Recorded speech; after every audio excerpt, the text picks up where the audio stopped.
अस्सलाम वालेकुम नाजरीन, मुनीम खान एस्ट्रोपामिस आपके वज़ाइफ के साथ हाजिर खिदमत है। 14वां रमज़ान है।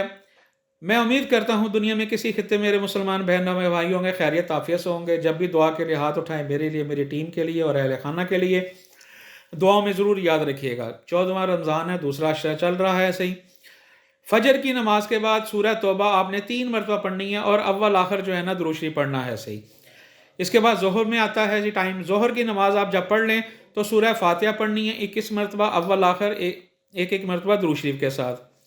इसके बाद असर का आता है वक्त। असर की नमाज के बाद आयत करीमा पढ़ना है आपने 21 मरतबा। आयत करीमा को भी पढ़ सकते हैं आप, ला इलाहा इल्ला अंता सुब्हानका इन्नी कुन्तु मिनज़ ज़ालिमीन, या आपने या हय्यु या कय्यूम बरहमतिका अस्तगीस बहक़्क़ि ला इलाहा इल्ला अंता सुब्हानका इन्नी कुन्तु मिनज़ ज़ालिमीन।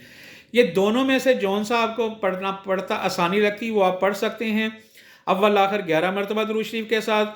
मगरिब की नमाज के बाद तीसरा कलमा आपने कम से कम जो है ना 100 मरतबा पढ़ना है। तीसरा कलमा 100 मरतबा पढ़ना है अव्वल आखिर दुरूद शरीफ के साथ है। इशा की नमाज के बाद आपने या बासतो 150 मरतबा पढ़ना है। सही, और आपने उसके बाद जो है आपने जो है ना कि नमाज सलात हाजत पढ़नी है 2 रकात और अल्लाह के आगे हजूर पेश कर लेनी है। ये आपके 14वें रमज़ान के वज़ाइफ हैं। सही, इसी के साथ मुनीम खान को इजाज़त दीजिए। अस्सलामु अलैकुम वरहमतुल्लाहि वबरकातुहू।